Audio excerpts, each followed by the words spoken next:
Gepleyer Azatlyk Radiosu. Akşamlyk hayrly bolsun hormatly radio dinleyijiler. Şu 2017-nji ýylyň 4-nji oktýabry hepdeniň çarşembe güni eferde habarlar gündöligi gepleşigimiziň esasy bölügine başlamadan ozal täzelikleri dinleň.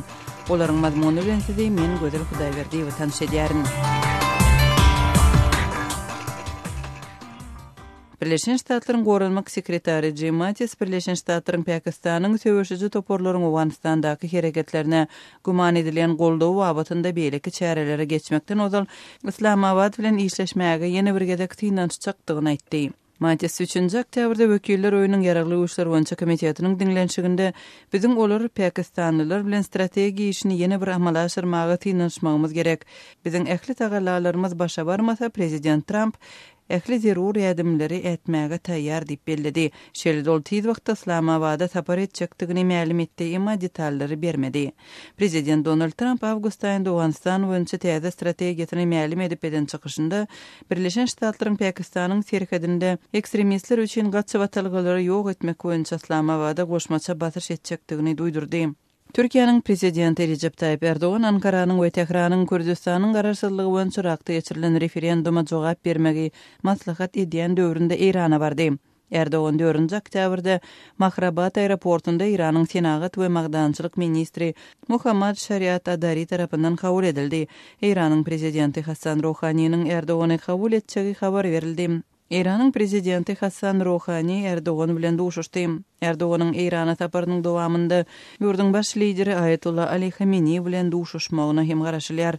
Türkiýe we Iran regionynyň birnäçe döwletleri şol sandyrak bilen bilelikde garaşsyz Kürdistan döwletiniň döremegine garşy çykyş edýär. Siriýanyň demir gazagynda müňlerçe gury ýer goşunyny ýerleşdiren Türkiýe öz serhetleriniň golaýynda Kürt döwletiniň döremegine ýol bermejegini duýdurdy. Iran hökümeti Kürdistan regionynyň hökümetiniň 25-nji sentýabrda geçiren referendumuň netijelerini ret etmegi talap etdi. Sanksiyalara halkara özgürlüğüne ve mümkin harbi batışa tedevar ediljegini duýdurdy. Iran demir gazagynda ýerleşýän Kürdistan awtonom regionunda geçirilen referendumda ses beren 3,13 million adamdan 95%-nyň Kürt awtonom regionunyň garaşsyz bolmagyny oňlanlygy habar berildi. Gürjistanyň paýtagtynda türkmen dukany açyldy. Türkmenistanyň içeri işler ministrliginiň resmi beýanatyna görä, Türkmenistan atly dukan 30-njy sentýabrda açylyş dabaraty bolan Tbilisi Sea Plaza atly halkara sowda merkeziniň binasynda ýerleşýär. Türkmenistanyň Gürjistandaky elçihanasynyň aktiv ýardymy bilen açylan Türkmenistan dukany dokma senaga dönümlerini haly we sowatlyk harytlary hödürleýär. Şu ýylyň iýul aýynda Türkmenistan we Gürjistan özara bähwetli partnerligy çuňlaşdyrmagy we giňeltmäge taýýarlyk bildiripdi. Iki ýurdun esasy gyzyklanma bildirýän uğurlarynyň arasynda Hazar we Gara deňizi regionlarynyň arasynda transport transit infrastrukturasyny döretmek boýunça proýektler we energiýa hyzmatdaşlygy agzalypdy. Şeýle Gürjistan özüniň Günorta Kafkaz transport energiýa ýolunyň möhüm bölegi bolup durýanlygyny belläp, Hazar regionynyň energiýa serişdeleriniň eksportynyň öz giňişliginden howpsuz tranzitini öpçün etmäge taýýardygyny aýdypdy. Venezuelanyň prezidenti Nicolas Maduro'nun Moskwada ortadyň prezidenti Vladimir Putin bilen gepleşik geçirjegi habar berildi. Kremliň ma'lum etmegine görä Maduro'nun we Putiniň 4-nji oktýabrdaky gepleşikleri iki ýurdun arasynda dürli uğurlardan ötüşe we strategik partnerligi şeýle-de halkara we regional meselelere gönükdirler. Öz ýurdunda protestçiler we halkara derejesinde günbatar hökümetleri tarapyndan barha has awtoritar bolmakda aýplanýan Maduro Orsetde energiýa konferensiýasyna gatnaşar. Venezuela öňkü sosialist lider Hugo Chávez'iň döwründe Orset bilen dostlukly gatnaşyk saklady. Chávez we Maduro Birleşen Ştatlaryň garşydaşlary hasaplanylýar. Venezuela Orsetiň Rosneft kompaniýasynyň daşarky çyýmal çeşmesidir. Rosneft bolsa Venezuelanyň döwlet neft kompaniýasyna goldaw berýär. Şulyň awgust aýynda Birleşen Ştatlar Venezuelanyň lideri Maduro babatynda sanksiýalary giridipdi. Dopingga garşy halkara agentligi bada dünýä ýurtlarynyň doping düzgünlerini bozmagy barada hatabat çap etdi. Media maglumatlaryna görä 2015-nji ýylda degişli düzgün bozmalaryň sanawynda Türkmenistanyň sportsmenlerine degişli 4 sany ýagdaýlar, ýagny sambo boýunça 2, agratletika boýunça 1 we karate boýunça 1 sportsmen görkezilýär. Öz sportsmenleriniň doping düzgünlerini bozmagyna degişli meseleni resmi derejede agdaman gelýän Türkmenistanyň habar beriş serişdeleri ýurdun milli doping agentliginiň tutuş merkezi Aýdy regionunda öňde barjy orny eýleýänligini habar berdi. Hormatly radio dinleyijiler, siz günüň käbir täzelikleri bilen tanyş bolduňuz. Adatlygy isleýän wagtyňyz isleýän ýeriňizde dinlemek isleýäňizmi? Munuň üçin SoundCloud tilsiminde Adatlyk radiosyny tapyň we ýazylyň. Adatlygyň maglumatlaryny ilkinji bolup dinleň. Play Store'dan ýa-da iTunes'dan SoundCloud'un tilsimini indirmegi ýatdan çykarmaň. Adatlygy SoundCloud tilsiminde Adatlyk radiosy ýazyp tap bilersiňiz.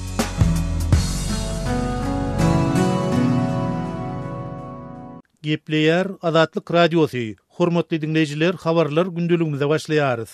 Russiýa we Türkmenistan türkmen gadyny öndürmek we ýerleşdirmek boýunça bilelikdäki proýektleri öwrenýär. Şu maglumat bilen sizi men Hudaýberdi Hally tanyş ederim. Taryhy nukdaý nazardan biz Türkmenistan bilen türkmen gadyny satyn almak boýunça özara işleşdik. Häzirki pursat bizde türkmen gadyny satyn almak tutuldy. Emma biz türkmen gadyny öndürmek we ýerletmek baradaky proýektleriň perspektiwalaryna göz aýlaýarys diýip Russiýa Federasiýasynyň energetika ministri Aleksandr Novak jurnalistlere ma'lum etdi. Novak guri ýerde şeýle-de hazaryň şelfinnäki ýalpyklykda geobarlyk we özleşdirme işleri bilen bagly proýektleriň maslahat edilýändigini sözüne goşdy. Mundan başga Moskwa bilen Aşgabatyň elektroenergetika pudogyna hyzmatdaşlygyny, şol sany Rus enjamlarynyň Türkmenistana getirilmegi baradaky mümkinçilikleri garalandygy hem ma'lum edildi. Duşenbe günü Rus we Türkmen prezidentleri Aşgabatda duşup, özara iki taraplaryň gatnaşyklaryň dürli uğurlaryny maslahat etdiler. Emma gepleşiklerden soň gurnalan metbuat ýygnagyna şeýle-de resmi mediada energiýa meseleleriniň we iki ýurduň arasyndaky gaz dawasynyň maslahat edilip edilmänligi barada kelamagy söz aýdylmany.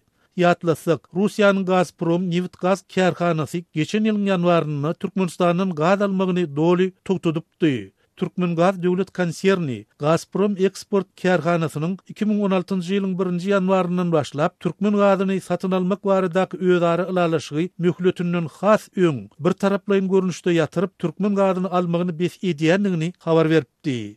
Gazprom hem öz gezeginde özara ýalaşygyň gazyň bahasy sebäpli bozulandygyny aýdyp Türkmenistanyň bu uğurda konserwatiw pozisiýada durýandygyny öňe süripdi. Şu ýylyň martynda bolsa, Rus neft gaz kompaniýasy anyk maglumatlar bermese-de, türkmen gazy ýalaşygy ýatyrmagy sebäp bolan şertleri göre bile döretmekde aýplady.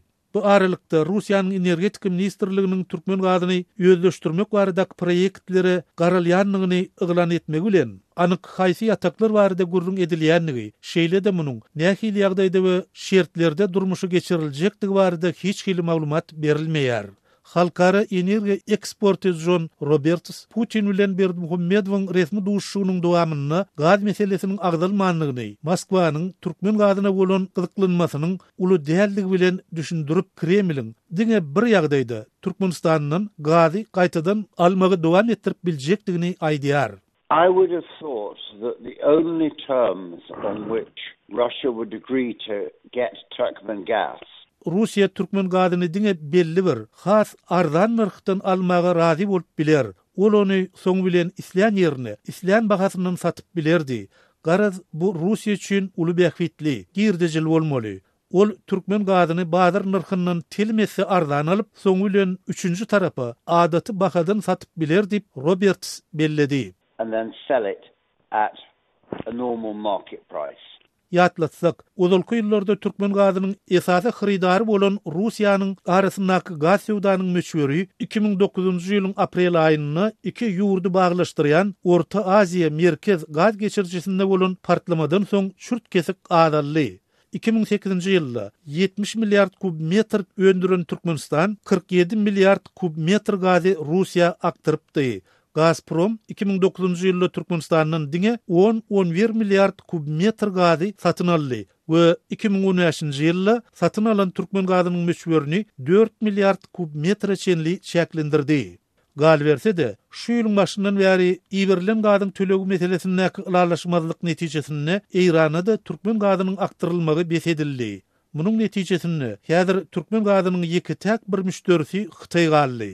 Halkara bilermenler bu ýagdaýlarda gaz sewdasyna bil baglayan Türkmenistanyň gazdan gelýän girdejiniň peselmegini we ykdysady kynçylyklary başdan geçirýändigini belleýärler. Bu ýagdaýlaryň fonunda türkmen gadyny Awganistanyň üstü bilen Pakistany we Hindistany aktarmagy mümkinçilikleri üçin gaz geçirici proýektiň ýa-da testirlenligi barada da maglumatlar gowuşýar. Awganistanyň Türkmenistanyň ilçisi Nurways Nab, Türkmenistan, Awganistan, Pakistan, Hindistan gaz geçirici proýektiniň dünýäniň neft gaz bazaryndaky krizis we gazyň bahasynyň peselmegi sebäpli ýa-da süýşürilendigini ma'lum etdi diýip Awganistan Ru neşri maglumat berýär. Gynansak da galkynyş gaz ýatygyny özleşdirmek üçin şertnamy baglaşan kärhanalar gazyň narhyny takyt çaklap bilmediler diýip Awgan ilçisi aýdypdyr. Nurways Nab mugaramazdan Türkmenistanyň gaz geçirjigini özüniň territoriýasyndan çekmegini dowam etdirjekdigini, onuň öňümüzdäki ýylyň iýunyny Awganistanyň serhedine ýetiriljekdigini hem sözüne goşdy. Bellek geçdik. Türkmen häkimetleri ilki başta bu proýektiň 2019-njy ýylyň aýagyna işe girdiljekdigini eglan etseler-de, bu möhlet soňu bilen 2020-njy ýyla çenli ýa-da süýşürildi. Soňky özgörmeleriň fonunda bu proýektiň haçan işe girdiljekdigi nämälim bolmagyny galýar. Öz sebetiňizde bolýan wakalar barada azatlyga maglumat bermek isleseňiz, bize hat ýollaň. Metbuat, email belgisi gmail.com. Siz suratlaryňyzy we videolaryňyzy hem ýollap bilersiňiz. Azatlyk siziň şahsiýetiniňizi gizlenlikde saklar. Siz bolan wakalar barada maglumat beriň. Biz hem habar bereriz. Metbuat, email belgisi gmail.com. Gepleýär Azatlyk radiosu. Efirde habarlar günneligi bilen men ýokşan Nurwan. Türkmenistanyň prezidenti Gurbanuly Berdimuhammedow 3-nji oktýabrda Döwlet Howpsuzlyk Keňeşiniň nowatdaky mejlisini geçirip prokurorlar we sudiýalar işden oşatmak we wezipe belirlemek hakynda kararlara gol çekdi. Emma mejlisde may aýyndan bäri berilen käýinçler, berk käýinçler we soňky duýduruşlar agdalmady. Döwlet eýçiliginde TDK habar gullugynyň maglumatyna görä mejlisiň dowamyna harby hemde hukuk goraýjy idaralaryň şu ýylyň 9 aýynda ýerine ýetiren işleriniň jemlenildi. Şol wagtda Türkmen telewizionyasynda berilen we resmi websaytlarda çap edilen şol bir habardan hiç bir anyklyk görünmeýär. Degişli ýolbaşçylar öz garamagynyňdaky idaralardaky anyk ilerlemeler ýa-da odolky berilen käýinçlerden, tankydy belliklerden çykarylan netijeler bardy, näme üçindir anyk zatlar aýtmaýarlar. Bu ýylyň 9 aý, hususan may aýyndan bäri korrupsiýa garşy elan edilen görüş, ilki baş prokuroryň soň baş sudiýanyň işden boşadylmagy, içeri işler we milli howpsuzlyk ministrlerine berilen käýinçler we duýduruşlar, onlar resminiň korrupsiýada aýplanmagy we tutsak edilmegi, şeýle-de Türkmenistanyň territoriýasyna syzyp girenligi aýdylan jeňçiler barada habarlan baglykda ýurtda kanunçylygyň berja edilişi barada çynlyky soraglar döredipdi. Şeýle-de prezident Döwlet Howpsuzlyk Keňeşiniň may aýyndan bäri geçirilen mejlislerinde korrupsiýa we paraxorlyga garşy berk görüş ýokdugyny gaýtalap, sud, prokuratura, hususan ykdysady ýenaýatlara garşy görüş baradaky döwlet gurulundan anyk işler talap etjekdigini nygytapdy. Azatlygyň hökümete ýakyn çeşmesiniň soňky wagtlarda beren maglumatlaryna görä, korrupsiýa garşy görüş gurulugy dogrudan berk işleýär we Aşgabatda ýapyk günalarda we Tögöstün otu boýunça geçirilen 5-nji ady öýünlerinden soň ykdysady ýenaýatlarda aýplanan adamlaryň ýene onlarça barada bölekleýin hem bolsa habar berilmegine garaşylýardy. Emma TDK-nyň habaryna ila adarasynda kär umytlar döredenini gaýdylýan täze gurulugyň başlygy Mehmethan Çakyýewiň hasabatyndan bir jümle hem getirilmeýär we başda onlarça korrupsiýa işiniň üstüne açan täze gurulugyň soňky aýlardaky işiniň jemleri ilata nämälim bolmagyny galýar. Emma prezident Berdimuhammedowyň Türkmenistan altyn asr saýtyna sitirlenýän sözlerini tasdiklenmegine görä, täze döredilen döwlet gurulugynyň esasy wezipeleriniň biri döwlet edaralarynyň hemde ýurdun kampaniýalarynyň işiniň açyklygyny ýokarlandyrmakdan ibaret bolmaly. Şol wagtda prezidentiň wezipeden boşatmak we wezipe belirlemek barada kararlaryny Türkmenistanyň prokuraturasy hakynda kanunyň 16-njy maddasyna, Kadyýet hakynda kanunyň 54-nji we 73-nji maddalaryna laýyklykda gelinenligi habar berilýär. Wezipe belirlenen prokurorlaryň we sudiýalaryň sany Türkmenistan altyn asr saýtynda çap edilýär. Berdimuhammedow milli howpsuzlyk ministri Bayramowyň hasabatyny dinläp, bu edaranyň işgärler tarapyndan geçirilen işleriň ören wazipdigini belletdi, habarda edilýär. Döwlet başçyny 30 sentýarda Milli Howpsuzlyk Ministrliginiň döredilmeginiň 26 ýyllyk münasibetli çap edilen gotlagyny Howpsuzlyk Ministrliginiň esasy wezipeleriniň biriniň ýurtda oňaýly jemgyýetçilik syýasy klimaty kemale getirmekden ibaratdygyny aýdypdy.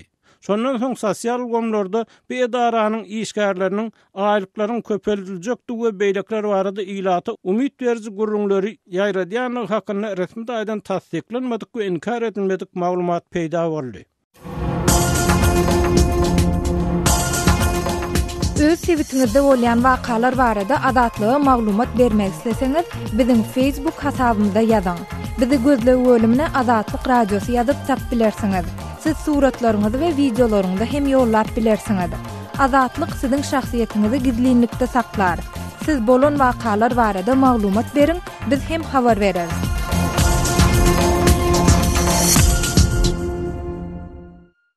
Gepleýär Adatlyk Radiosu.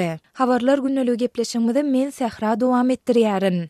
Paýtagy Taşawatdan soň Balkan vilayetinde hem 27-nji oktýabrda bellenilejek garaşsyzlyk gününe bagyşlanyp geçiriljek bayramçylyk dawaralaryny köpçülikleýin taýýarlyk çäreleriniň başlanandygy we munyň ýüzlerçe adamyň durmuşyna oňoýsuz täsir ýetirýändigi habar berilýär. Adatlyk Radiosynyň ýurdun Günmatar vilayetindäki çeşmeleriniň aýtmagyna görä 2-nji oktýabrda başlanan bu taýýarlyk çärelerine ýa-da marşarowkalara döwlet büdjetinden aýlyk alýan işgärler, şol sanda molimler, şepaat uýalary, lukmanlar we Balkan vilayetiniň drama teatrynyň aktyorlary gatnaşdyrylýar. Öýlen saat 3-de başlap giýişlik saat 6 töweregi tamamlanýan bu marşarowkalar Balkanawat şäherindäki köne futbol meýdançasynda geçirilýär. Yan çaýlara giýişýärler, olar bilen vilayet medeniýet bölümi tarapyndan berkitilen adamlar hem-de vilayet drama teatrynyň rejissörleri, maskları geçirýärler. Buların entek faallarının edil ähliratmışy adamlar däliligini buların üstüne ýene-de ýetiriljek hakynda da vilayetin medeniýet bölüminiň jogapkar işgärleriniň biri gurrun berdi. Diýip häzir kwagt Balkan vilayetine sapar edýän synçy we ýazyjy Amanmurat Bugaýew aýdýar. Onuň vilayetin medeniýet bölüminiň jogapkar işgärleriniň birine salgylanmagyna görä, öňümizdäki hepdäniň başyndan Balkan vilayetiniň durly etraplarynyň büdjet işgärleri şol sanda etrap owa medeniýet öýleriniň işgärleri we mektepleriň ýokary klas okuwçylarynyň belli bir bölegi hem marşarowkalara gatnaşmak üçin Balkanawada getiriler we olar tä garaşsyzlyk gününe bagyşlanyp geçirilen dawaralar tamamlanýança bu şäherde ýaşarlar. Marşarowkalara gatnaşmak üçin vilayetiň durly etrapdyr owalaryndan geljek şol döwlet işgärleriniň hem-de ýokary klas mektep okuwçylarynyň ýaşamak üçin şu günler newitçi we energetika saglyk öýleriniň boşadylýandygy hem-de näsaglary öýlerine dolanmalydyklary barada duýduruş berilýänди aýdylýar. Bugaýew saglyk öýleriniň käbir jogapkar işgärlerine salgylanyp, bu ýagdaýyň näsaglaryň arasynda närazilyklaryň döremegine sebäp bolandygyny aýdýar.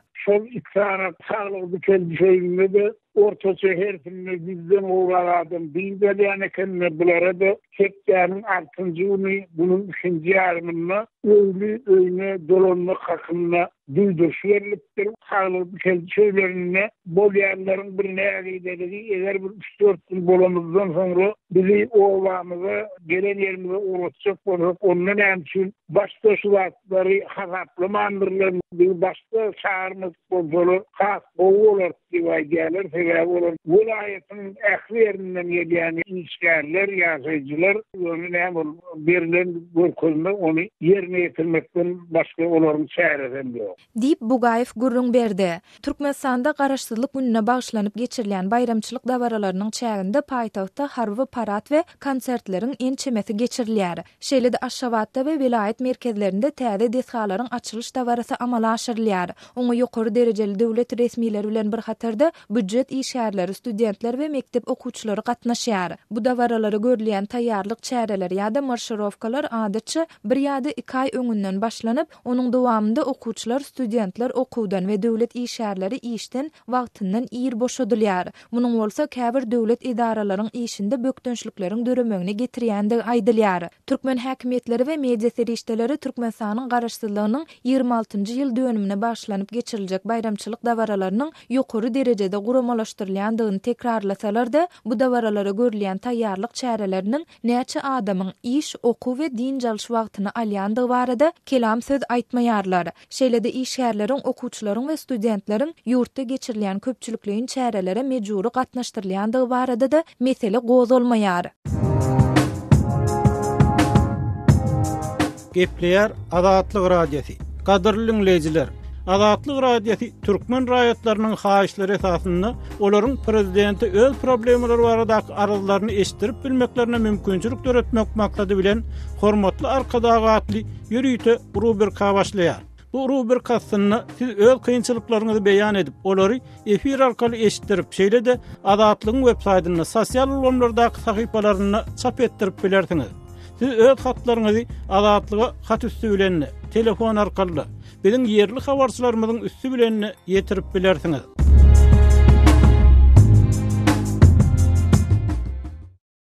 Gepleýär Azatlyk radiosi. Habarlar günneligimizi dinleýärsiňiz. Türkmenistanyň prezidenti Gurbanuly Berdimuhammedow ýene bir gezek mewsümleýin oňhojalyk işleriniň depginlerini güýçlendirmek, ýagny buğday ekişini we paýta ýygymyny tezleşdirmek meselesine üns çekdi. Prezident bundan buğday ekişini we paýta ýygymyny şu aýyň aýagyna 27-nji oktýabrda bellenilýän garaşsyzlyk bayramyna çenli tamamlamagy tapşyrypdy.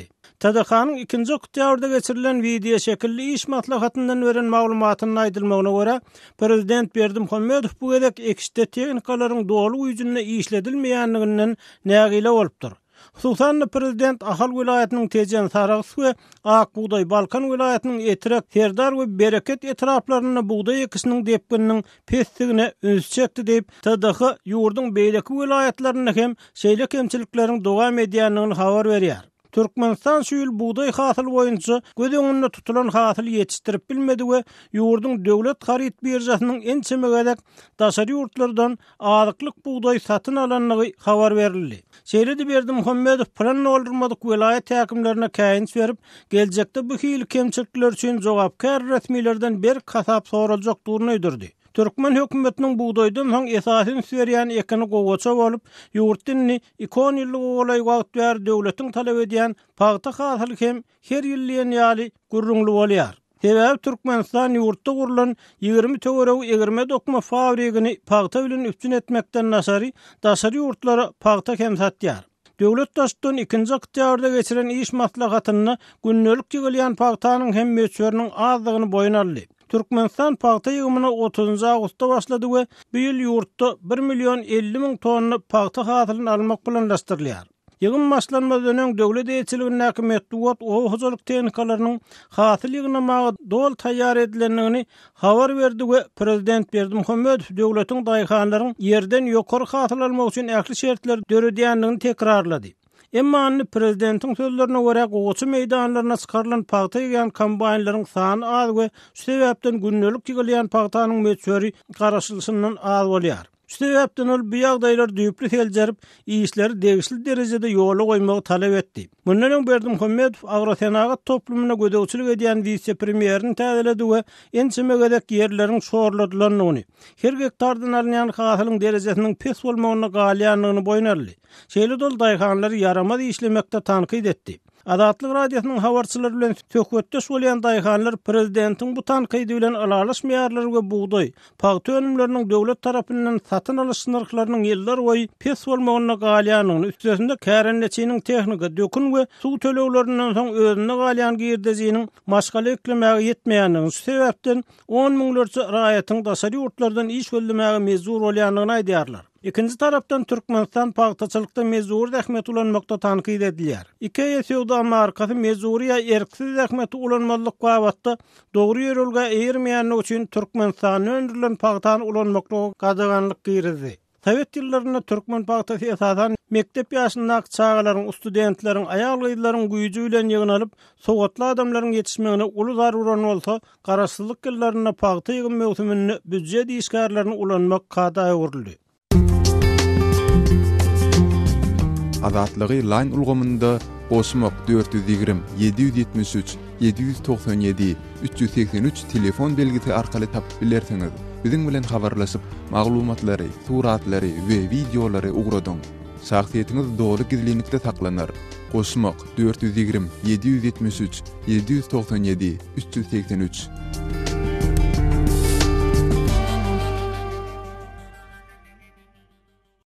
Gepleýär Azatlyk radiosu. Habarlar gündüligi gepleşigmidi Azatlyk radiosynyň Türkiýedäki habarçysy men Döwlet Baýhan dowam etdirýän. İstanbullu türkmen migrant atylyp öldürildi. İstanbul'un Şişli etrafında çörek önümleri bişirilýän ýerde işleýän bir türkmen migrant işdeş tarapyndan atylyp öldürildi. Türk mediasyna ýaýran habarlarda aýdylyşyna görä, waka dün gije saat 11 töwereginde İstanbul'un Şişli etrafynyň Bozkurt mahallesiniň Feriköy Kurtuluş şaýorunyň uğruna ýerleşýän bir çörek önümleri bişirilýän ýerde ýüze çykypdyr. Alınan maglumata görä, ol ýerde işleýän 37 ýaşyndaky Murat D bilen 23 ýaşyndaky türkmenistany migrant Hoşgelli Polotowyň arasynda bilmeýän bir sebäpden uruşdurypdyr. Şonda Murat D elindäki tapançasy bilen Hoşgelle 7 gedek oda açıp ondan soň ol ýerden gaçyp gidipdir. Tüpeň sesini eşitip çörek önümleri bişirilýän ýere gelen adamlar türkmen migrantyň gana boýulyp ýatanlygyny görüp tiz kömek çağırıpdyr. Derrew wakanyň bolan ýerine gelen tiz kömek topory Hoşgelle Polotowyň güllüler sebäpli aradan çykanlygyny anyklapdyr. İstanbul'un polisine degişli jenaýaty gözläp agtarış bölüminiň işgärleri wakanyň bolan ýerine gelip giň işleýän derňew işini geçiripdir. Türkmen migrant Hoşgelli'niň naşy sülçün geçiren barlygyndan soň Şişli Hamidiye Eftal Almawarlyk hasanasynyň morguny äkidilipdir. Türk polisi çörek önümleri bişirilýän ýerde işleýänleriň baryny sorak etmek üçin polis merkezine ýeripdir. Polis şol wagtyň özünde türkmen migrantyny güllelep gaçan Murat D atly aýatyň ele salmak üçin derrew gözlek agtarış işini başladypdyr. Gepin gerdişine görä aýatlap geçdik. Iýul aýynda Türkmenistanyň İstanbuly işlemäge gelen 19 ýaşyndaky türkmen migrant Hakim Hamrayew bilen bir hususy Türk universitetinde okayan 23 ýaşyndaky türkmen student Haşimjan Rustamow özlerine paş tölemändigi sebäpli İstanbul'un Fatih etrafyndaky bir restoranyna garson bolup işleýän türkmenistany zähmet migranty 37 ýaşyndaky Merdan Turgayewiň janyna kas edipdi. Ýeri gelende belläp geçsek, Türkiýe türkmen migrantlarynyň agdykly edýän ýurtlarynyň başyny çekýär. Türkmenistanda dowam edýän ykdysady kynçylyklaryň fonunda Türkiýe eklenç üçin gelýän aýdylýan türkmen raýatlarynyň aglaby bölegi zähmet migranty we köpüsem köne pasportly bir kanun ýagdaýda. Türkiýanyň migrasiýa gullugynyň hasawatlarynyň çen tutulsa, diňe 2016 we 2017 ýyllarda Türkiýede kanuny ýagdaýda hasawa alynan türkmenistany raýatlarynyň sany 30 000 töwereginde. Diňe 2012 ýyldan bäri Türkiýedäki köne pasportly türkmen migrantlar bilen baglanyşykly geçirilen barlaklaryň netijesine görä, Türkiýede takmynan 200 000 owalay köne pasportly we bir kanun ýagdaýda türkmen migrantlarynyň bardygy çak edilýär. Sözü jemläp aýtsak, Türkiýanyň Medeniýet we Turizm ministrliginiň hasabatyna görä, Türkmenistanyň Türkiýe ýanwar aýyndan iýun aýyna çenli gelenleriň sanynyň 274 000den gowrak türkmenistanly turist görünüşine gelipdir. Türkmenistanyň döwlet kontrolundaky metbuatynda türkmen migrantlar barada hiç ýyly maglumat berilmeýär. Gepleýär Azatlyk radiosu. Efirde habarlar gündüligi bilen men Şaýmerdan Ulumrady Kabuldan. Demirgazyk Awganystanyň Gunduz vilayatynda howpsuzlyk şertleri ýaramazlygynda galýar. Şo sebäpli vilayatyň etraplarynda mektepleriň gapylarynyň okuwçylar üçin ýapykdygyny Gunduzyň Magaryp idarasy habar berýär. Yerli resmiýetlerin aýtmagyna görä, Gunduzda jeňçilere garşy giň öwrümli harby operasiýa başladyldy. Harby operasiýada jeňçilere uly zarba urulandygyny resmiýetler ma'lum edýär. Awgan armiýasynyň Pamir 20 atly harby diwiziýasynyň komandiri general Seyit Qurban Musawyň aýdysýaça, döwlet garşydaşlary obalardan kuwulyp çykarylypdyr. Imam Saýip etrafynda hem jeňçilere garşy harby çara dowam edýär. Etrapda bolan şu günkü çatışykda 37 jeňçi öldürildi. 22 jeňçi yaralandy diýip general belledi. Çandin qarya we dehat az tasalat muhalifin musallah birun şuda zarabat Gunduz vilayatynyň 9 etrafy bar. Vilayatyň täze döredilen 3 etrafy bilen bile Çardere, Daşta Arçy we Qalaýdal atly etraflary jeňçileriň iýeçiliginde galýar. Uruşda talep savaşçılarının köp yetki çekendigini Gunduz vilayatynyň hakimi Esadulla Omarxil aýtdy. Waslawalu Talibanu talafat banu muralari aw zakhmiyanat ahambam şeýtandaga paymana. Gunduz vilayatynyň paýtagty Gunduz şäherini hem jeňçiler 2 ýola basyp alypdy. Gunduz şäheriniň ýaşaýjylarynyň belli bölegi bosyp çykmaga mejbur bolupdy. Gunduz şäheriniň golanynda jeňçileriň häzir hem hereket edýändigini yerli ilat habar berýär. Jeňçilerden ýygyna gaýdyp alynan sebäpleri hökümet güýçleriniň saklap bilmeýändigini vilayat geňeşiniň başlygy Emreddin Weli nägilelik bildirdi. jeňçilerden arasalanan yerlerin goragy üçin hökümet güýçleriniň alada etmelidigini deputat sorady. با انتقاد ما در اینجا است که باید جایی که تصفیه میشه برای نگهداریش باید تدابیر گرفته شود.